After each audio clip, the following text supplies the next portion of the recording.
Elena Martinez stood in the marble lobby of Sterling Heights Real Estate, her bare feet making no sound against the cold floor.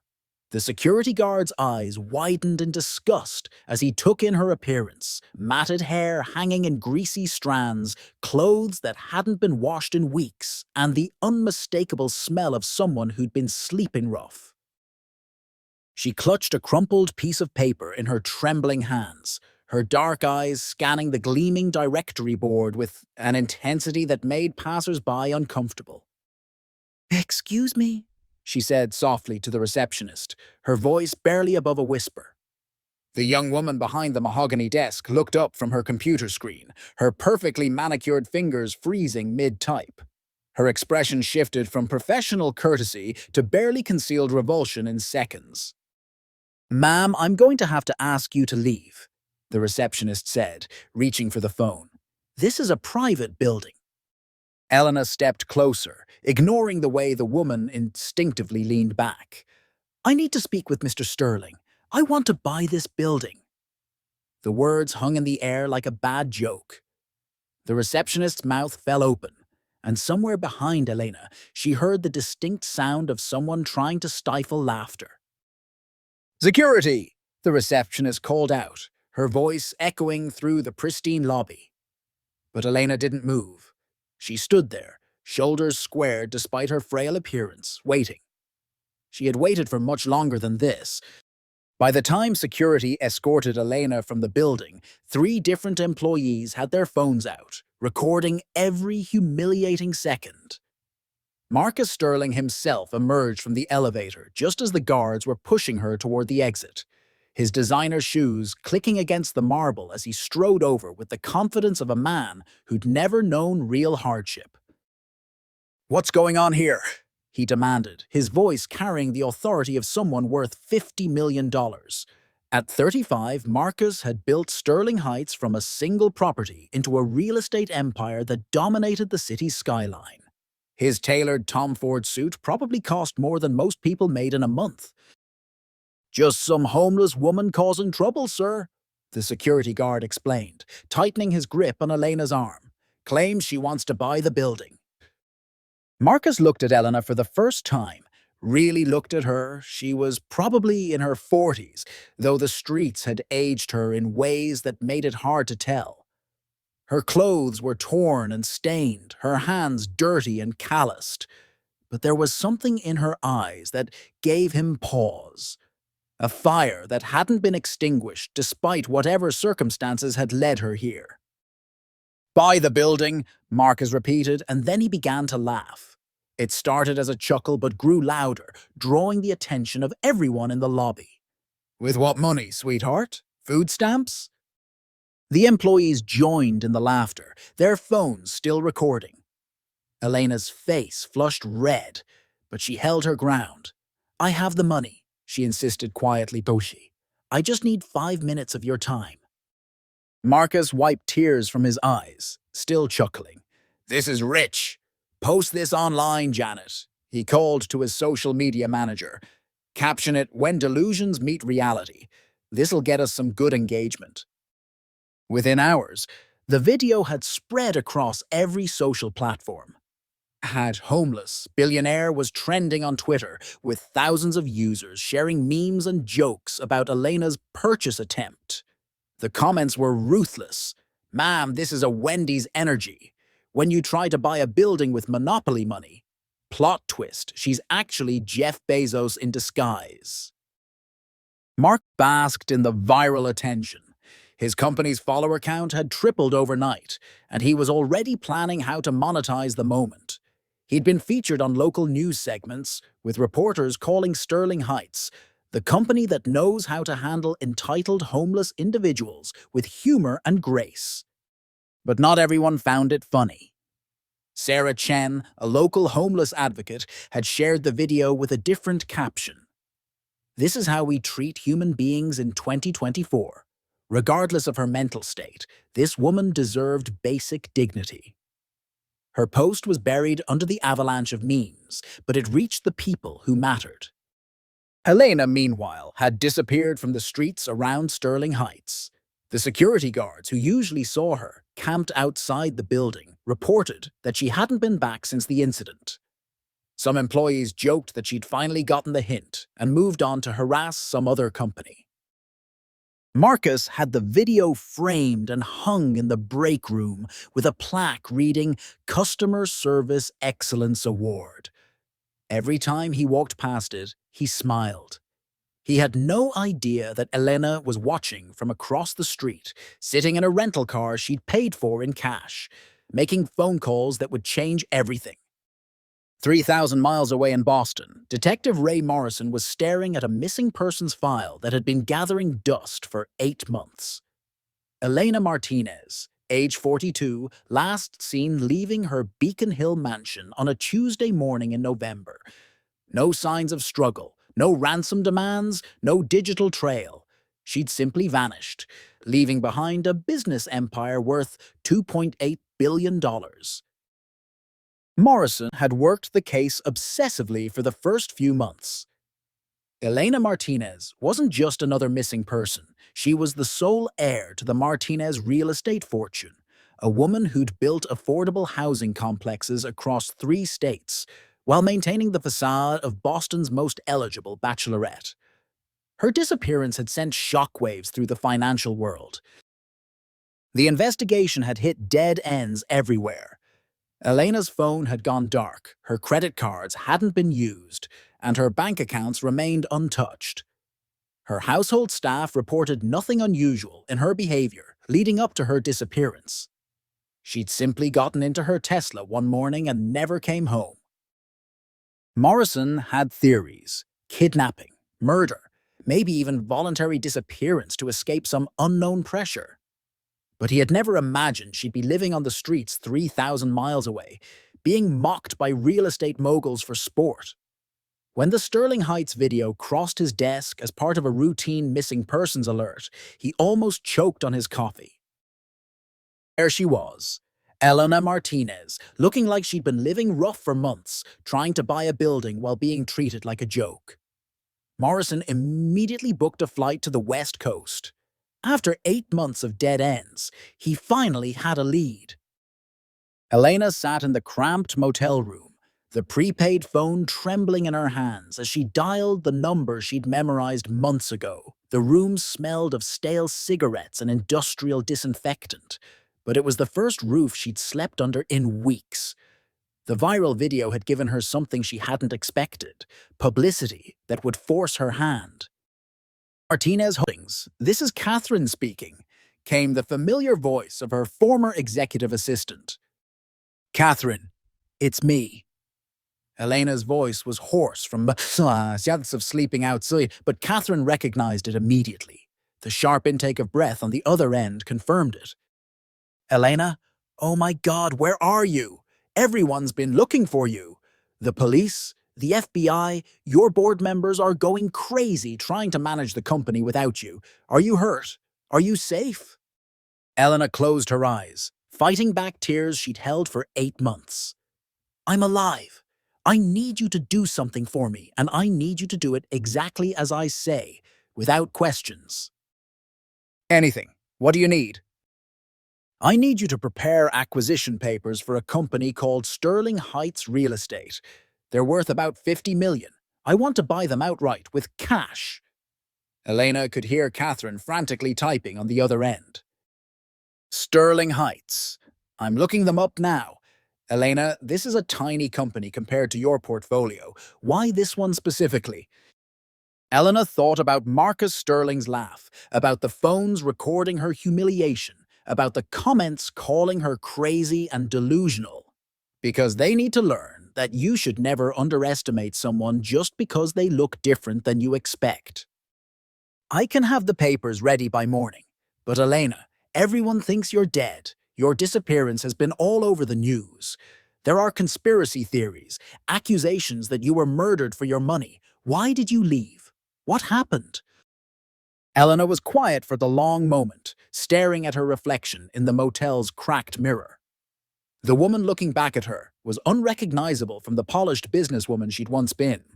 Some lessons can only be learned when you lose everything you think defines you. I'll explain everything later. Just prepare the papers.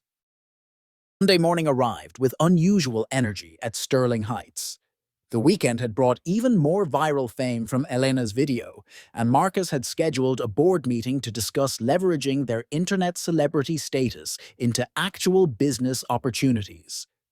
The conference room buzzed with excitement as senior partners filed in, everyone eager to share the latest memes and engagement statistics.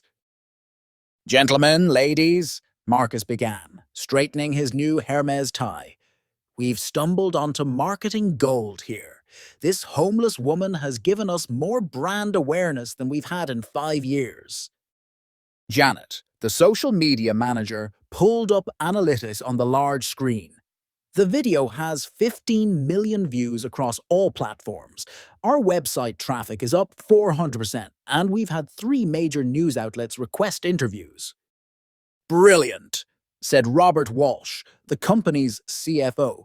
How do we capitalize on this without looking like we're exploiting the homeless? Marcus replied with a grin. We frame it as a public service, Sterling Heights, where we handle difficult situations with professionalism and humor. Maybe we donate some money to a homeless shelter, get some good PR photos. The room erupted in agreement and laughter until Sandra Martinez, the only female board member, raised her hand. Has anyone considered that maybe we went too far? That woman was clearly struggling, and we turned her pain into entertainment. Marcus waved dismissively. Sandra, she came into our lobby, making ridiculous claims. We handled it appropriately. Besides, she's probably mentally ill. We did her a favor by not encouraging her delusions. But what if... What if nothing? Marcus interrupted. That woman will be forgotten by next week, but Sterling Heights will be remembered as the company that knows how to handle itself. This is business, not charity. Sandra sat back, unconvinced but outnumbered. She'd been the lone voice of conscience in a room full of profit-driven sharks, and she was tired of fighting battles she couldn't win. She had no idea that in 3 hours, everything they thought they knew about their little joke would be completely overturned. At exactly 2 p.m., the elevator in Sterling Heights opened to reveal 3 people who clearly didn't belong in the building's usual ecosystem of young, hungry real estate agents. The first was Catherine Williams, though no one would recognize her name yet. A woman in her 50s, wearing a Chanel suit that probably cost more than most of the staff made in a year. Behind her stood 2 men in equally expensive attire, carrying briefcases that looked like they contained serious documents. The receptionist, still riding high from her viral fame, looked up with barely concealed annoyance. Ever since the video went viral, they'd had an unusual number of walk-ins, mostly people hoping to catch a glimpse of the scene of the homeless billionaire incident. I'm Catherine Williams from Martinez Holdings, the woman announced crisply. I have a 2 p.m. appointment with Mr. Sterling. Janet, the social media manager who happened to be passing through the lobby, overheard and couldn't resist commenting. Martinez Holdings? Never heard of them. Are you guys here about the viral video too? Catherine's smile was cold and professional. In a manner of speaking, yes. Within minutes, Marcus appeared, clearly irritated at having his afternoon disrupted by unknown visitors. His expression shifted when he saw the quality of their attire and the serious nature of their demeanor.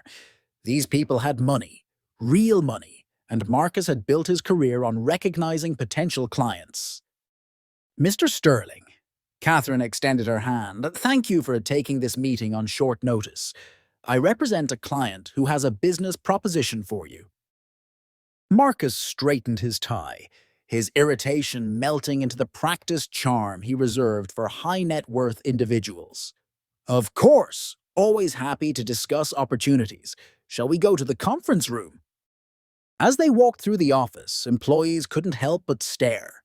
The visitors moved with the quiet confidence of people accustomed to boardrooms and billion-dollar decisions. Sandra Martinez watched from her office doorway, a strange sense of foreboding settling in her stomach. The conference room fell silent as Catherine Williams opened her briefcase and withdrew a stack of legal documents that seemed to glow with importance. Marcus had called in his senior partners, hoping to impress these mysterious visitors with Sterling Heights' full executive power. Mr. Sterling, Catherine began, her voice carrying the authority of someone who'd negotiated deals worth more money than anyone in the room could fathom. My client would like to make an offer to purchase Sterling Heights real estate in its entirety. Marcus blinked, certain he'd misheard. I'm sorry, purchase? A complete acquisition. All assets, all properties, all contracts. My client is prepared to pay $65 million, cash, for 100% ownership of your company. The room erred in stunned silence. Sterling Heights was worth approximately $50 million on a good day, meaning this mysterious client was offering a 30-day premium for reasons that made no sense to anyone present. Robert Walsh, the CFO, found his voice first. That's a very generous offer. May I ask who your client is and why they're interested in our company specifically? Catherine's smile remained perfectly professional. My client prefers to remain anonymous for now, but I can assure you they have conducted thorough due diligence on Sterling Heights. They're particularly interested in your recent marketing strategies. Marcus felt a surge of pride. His viral video had attracted serious money. Well, we have been getting a lot of attention lately. Our brand recognition has never been higher. Indeed, Catherine agreed dryly. My client was very impressed with your customer service video. It's exactly the kind of business philosophy they want to invest in. This is incredible, Marcus said, his mind already racing with possibilities. $65 million would make him rich beyond his wildest dreams. He could retire, buy that yacht he had always wanted, maybe start his own investment firm. When would your client like to close? Immediately. We can have all paperwork completed by end of business today, with funds transferred within 24 hours. Catherine slid the contract across the table. There is one small condition. Marcus's pen froze halfway to the paper. What kind of condition? My client would like to meet with you personally after the sale is completed. Consider it a getting-to-know-you session with your new owner. By 6 p.m., Sterling Heights real estate had been sold. The paperwork was signed, the money was in escrow, and Marcus Sterling was officially no longer the owner of the company he'd built from nothing. The transition had happened so quickly that most of the staff didn't even know what had occurred until they saw the champagne being popped in the conference room. Marcus felt like he was floating on air. $65 million. He'd never dreamed of having that kind of money, not in his wildest fantasies. He'd already started making lists. The penthouse apartment, the collection of sports cars, maybe a small island somewhere tropical. So when do I meet this mysterious client? Marcus asked Catherine as she packed up her briefcase. The lawyers had already left, their job complete. Tomorrow morning, 9 a.m. sharp. I'll send you the address. Catherine paused at the door, looking back at Marcus with an expression he couldn't quite read. I do hope you'll wear something appropriate for the occasion. After Catherine left, Marcus gathered his senior team in the conference room. The alcohol had been flowing, and everyone was in a celebratory mood. They'd all been promised retention bonuses and guaranteed positions under the new ownership, at least for the first year. I can't believe some mystery billionaire wanted our little company so badly. Robert Walsh slurred slightly, raising his glass. Must be because of that viral video, right, boss? Has to be, Marcus agreed, though something nagged at the back of his mind. Though I have to admit, it's strange they offered so much over market value just for some internet fame. Sandra Martinez, who had been quietly nursing her wine in the corner, finally spoke up. Did anyone else find it odd that they seemed to know so much about our customer service video specifically, like they'd studied it? You're overthinking it, Sandra, Marcus waved her off. Rich people do weird things. Maybe they want to franchise our approach, turn it into some kind of business model. But Sandra couldn't shake the feeling that there was more to this story. Something about Catherine Williams' cold smile and the way she'd emphasize certain words made Sandra think they were all missing something important. She just couldn't figure out what. Marcus arrived at the address Catherine had provided at exactly 9 a.m., expecting to find himself at some high-end office building or exclusive private club. Instead, he found himself standing in front of a modest conference room at the downtown Marriott. Confused but not wanting to seem unprofessional, he knocked and entered. The room was empty except for a single figure sitting at the far end of a long conference table silhouetted against the window. As Marcus's eyes adjusted to the light, his confident smile began to fade. The person sitting there was clean now, hair washed and styled, wearing a simple but elegant black dress, but there was no mistaking those dark eyes that had haunted his viral video. Elena Martinez stood slowly, and Marcus felt his world tilt off its axis. "Hello, Mr. Sterling," she said quietly, her voice now carrying the authority of someone who owned him completely. "I believe we've met before." Marcus's mouth opened and closed like a fish out of water. His brain struggled to process what he was seeing. This couldn't be real. The homeless woman who had tried to buy his building couldn't possibly be the billionaire who had just actually bought his building. You're, he stammered. Elena Martinez, CEO and founder of Martinez Holdings, net worth approximately $2.8 billion. She gestured to the chair across from her. "Please, sit down. We have a lot to discuss." Marcus collapsed into the chair, his legs suddenly unable to support him. "This isn't possible. You were homeless. You were living on the streets. I saw you."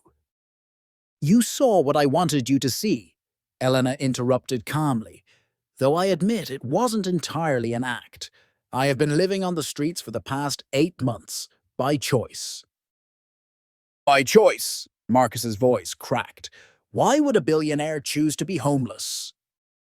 Elena was quiet for the long moment, her fingers tracing the edge of the conference table. When she spoke, her voice was soft but filled with a pain that made Marcus forget, momentarily, about his own shock. "Because I realized that I had become exactly like you, Mr. Sterling, and I hated what I saw." Ellen walked to the window, looking out at the city she'd once dominated from glass towers and boardrooms. Her reflection stared back, clean and polished now, but still carrying the shadows of the streets in her eyes. 8 years ago, I was everything you aspire to be, she began, her voice steady but distant. Billionaire CEO, penthouse apartment, designer, everything. I thought I was successful because I was ruthless. I fired people for being 5 minutes late. I evicted families from affordable housing when they were 3 days behind on rent. I believed that poor people were poor because they were lazy or stupid or weak. Marcus sat in stunned silence, his mind still reeling from the revelation that the woman he'd mocked was worth more than 50 times his former company's value. "Then I fired my housekeeper, Maria," Elena continued. "She'd been with me for 10 years, but she was late 3 times in 1 month. I didn't ask why. I didn't care why. I just saw inefficiency that needed to be eliminated." Elena's voice caught slightly.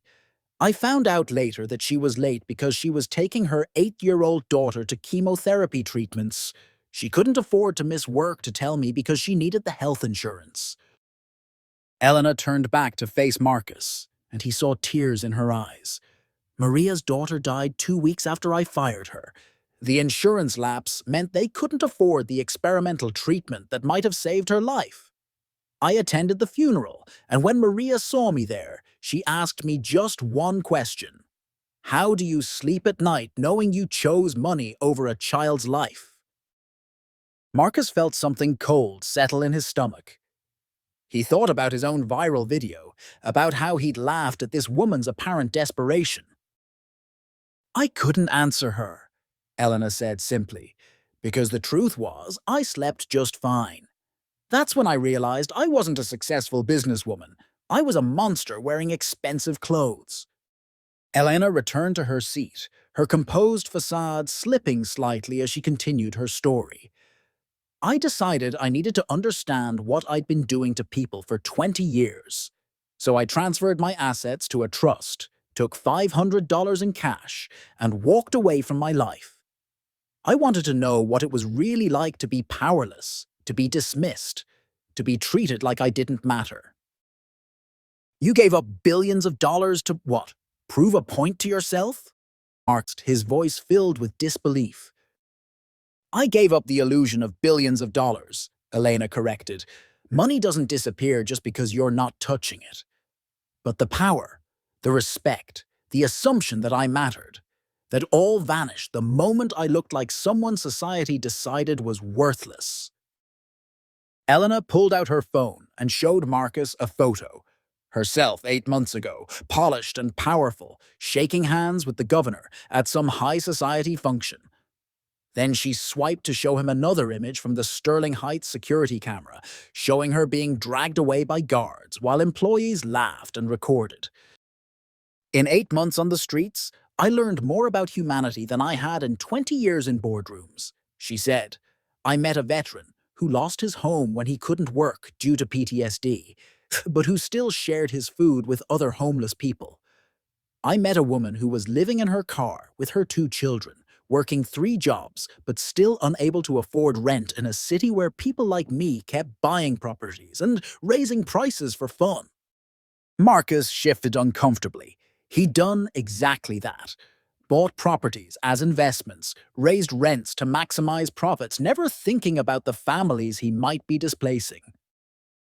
And I met your company, Elena continued, her voice hardening slightly. I'd been watching Sterling Heights for weeks, studying how you operated. I saw you evict a family because they were 2 days late with rent.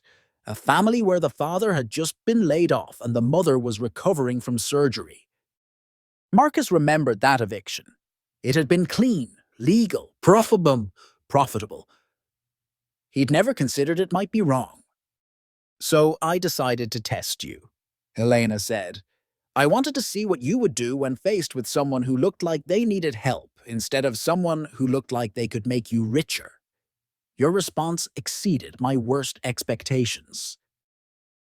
Elena opened her laptop and pulled up the viral video that had made Marcus temporarily famous. Watching it now, with the knowledge of who Elena really was, Marcus felt sick.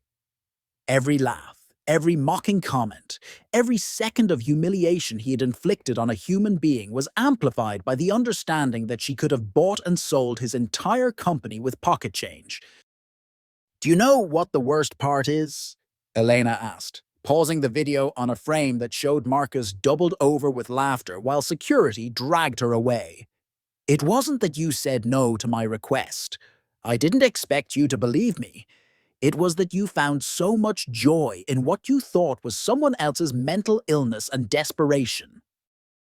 Marcus winced, remembering how funny it had seemed at the time. Elena, I had no idea who you were. If I had known. If you had known I was rich, you would have treated me with respect, Elena finished for him. But because you thought I was poor and powerless, I deserve to be mocked and humiliated for your entertainment. That's exactly the problem. Elena closed the laptop and leaned forward, her dark eyes intense. I didn't buy your company for revenge, Marcus. I bought it because you and your employees represent everything that's wrong with how we treat people in this country. You judge human worth by bank account balances. You think poverty is a moral failing instead of a systemic issue. You believe that being successful gives you the right to be cruel. Marcus felt tears building in his eyes. The weight of what he'd done, not just to Elena, but to countless others over the years, was crushing him. What are you going to do? Fire everyone? Destroy the company? That would just put innocent people out of work, Elena replied, ashamed. No, I have something else in mind, something that might actually create positive change instead of just satisfying my ego. She pulled out a folder and slid it across the table. Sterling Heights is going to become a different kind of company. We're going to focus on affordable housing, helping people find homes instead of just maximizing profit. We're going to treat our tenants like human beings instead of revenue streams. Marcus opened the folder and saw business plans, budgets, and proposals for community outreach programs that would transform everything he'd built. Going to help me do it. 6 months later, Marcus Sterling stood in the lobby of what had once been his company, watching as families toured apartments they could actually afford. The marble floors were the same, but everything else had changed. Where once hung photos of luxury properties and profit margins, now there were pictures of families who had found stable housing through Sterling Heights' new programs. Elena had kept her word. Instead of firing him, she'd made him the company's new director of community outreach. His job was to work directly with the tenants, to understand their struggles, and to ensure that Sterling Heights operated with compassion instead of just profit. It wasn't easy work. His first few months had been humbling in ways he hadn't expected, but it was meaningful in a way his previous success had never been. Mr. Sterling! A young woman approached him, carrying a toddler on her hip. I wanted to thank you again for helping us get into the apartment. My son is finally going to have his own room. Marcus smiled, remembering when gratitude from tenants had been irrelevant to him. Now, these moments were what made his work worthwhile. I'm just glad we could help, Maria. How are you settling in? As Maria talked about her new job and her son's improved health since having stable housing, Marcus caught sight of Elena entering the building. She still dressed simply, no designer clothes or flashy jewelry, but she carried herself with a quiet dignity that commanded respect. She'd never moved back to her mansion, instead choosing to live in a modest apartment in the same complex where many of Sterling Heights' tenants lived. The quarterly reports look good, Elena said, joining Marcus after Maria left. We've housed 200 families this month, and our tenant satisfaction ratings are the highest in the city. What about profits? Marcus asked, still adjusting to a business model that prioritized people over money. We're enough to sustain operations and continue expanding, Elena replied. That's all we need. The regal profit but is measured in different ways now. Marcus nodded, understanding more each day what she meant. The viral video that had once made him famous was still online, still generating views and comments. But now, when people recognized him, it was often because of the follow-up story. How the company had transformed, how he'd learned from his mistakes, how Elena had chosen restoration over revenge. The transformation of Sterling Heights had attracted attention far beyond viral internet fame. Business schools were using their case study as an example of conscious capitalism. Other real estate companies were adopting similar models, realizing that treating tenants with dignity could actually be good for business. Elena had been invited to speak at conferences around the world, sharing her story and challenging other executives to examine their own consciences. But the most significant changes were happening in the lives of individual people. Marcus had started keeping a journal, documenting the stories of the families they helped. There was David, a veteran who'd been homeless for 3 years before Sterling Heights helped him find not just an apartment, but job training that led to stable employment. There was Sarah, a single mother who'd been living in her car with her daughter, who was now pursuing her nursing degree, thanks to affordable housing that didn't consume her entire income. I got a call from Detective Morrison in Boston today, Elena mentioned, as she and Marcus reviewed applications for their latest affordable housing project. He wanted to thank me for finally calling him back. Apparently, my disappearance had been quite the mystery. Marcus looked up from the stack of applications. Do you regret it? Giving up that life? Elena considered the question, looking around the office that buzzed with purpose rather than just profit. I regret who I was before. I regret all the people I hurt because I thought success meant being heartless. But disappearing, living on the streets, meeting you. She smiled slightly. No, I don't regret those things. They led me here. Even meeting me? Marcus asked, still sometimes amazed that Elena had chosen to work with him rather than simply destroy him.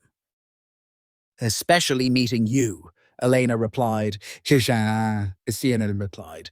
You represented everything I hated about myself. Working with you, watching you change has been part of my own healing process. We were both broken in different ways, Marcus. But broken things can be fixed if we're willing to do the work. Through the office window, they could see children playing in the courtyard of one of their housing complexes, their laughter echoing off the buildings. Parents sat on benches, chatting with neighbors, building the kind of community that was impossible when everyone was struggling just to keep a roof over their heads. This was Elena's real fortune now, not the billions in her trust fund, but the knowledge that her money was being used to lift people up instead of keeping them down. 1 year after the viral video, Elena stood once again in the lobby of Sterling Heights, but this time, she belonged there. The building had been renovated to include a community center, job training facilities, and a childcare center for working parents. The cold marble had been softened with comfortable seating areas where tenants could gather and connect. Marcus approached, carrying a thick boulder of applications. We have 500 families on the waiting list for affordable housing, he reported. And the City Council has approved our proposal to convert 3 more luxury developments into mixed-income communities. Elena nodded, reviewing the numbers.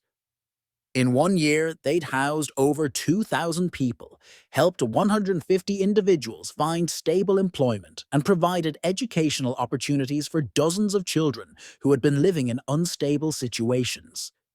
More importantly, they'd proven that a business could be both profitable and compassionate. There's something else, Marcus said, his voice carrying a note of excitement. I've been contacted by executives from 12 other real estate companies. They want to know how we did it, how we transformed our business model without going bankrupt. Some of them are serious about implementing similar programs. Elena smiled.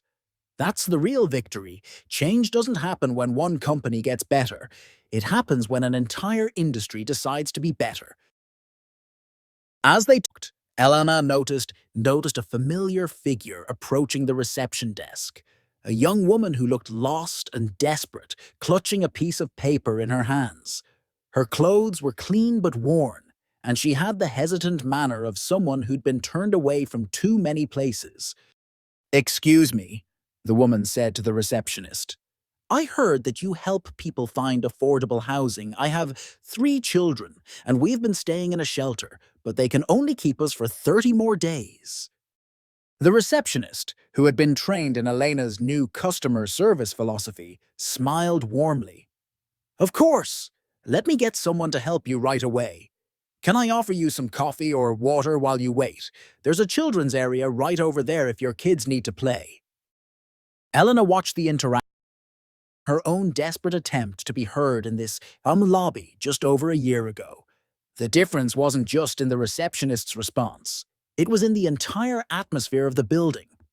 Where once there had been cold efficiency designed to separate the worthy from the unworthy, now there was genuine warmth and a commitment to helping everyone who walked through the doors. You know what's funny?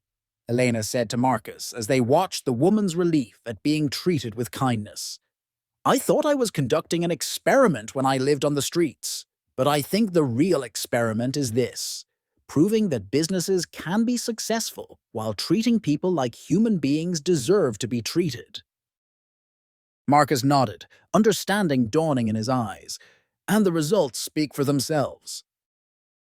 As Elena looked around the transformed space, at the families finding hope, at the employees who took pride in their work, At the community that had grown from simple human decency, she realized that her 8 months of losing everything had led her to find something far more valuable than money. She'd found her purpose, her humanity, and proof that even the most broken systems could be healed with enough courage and compassion.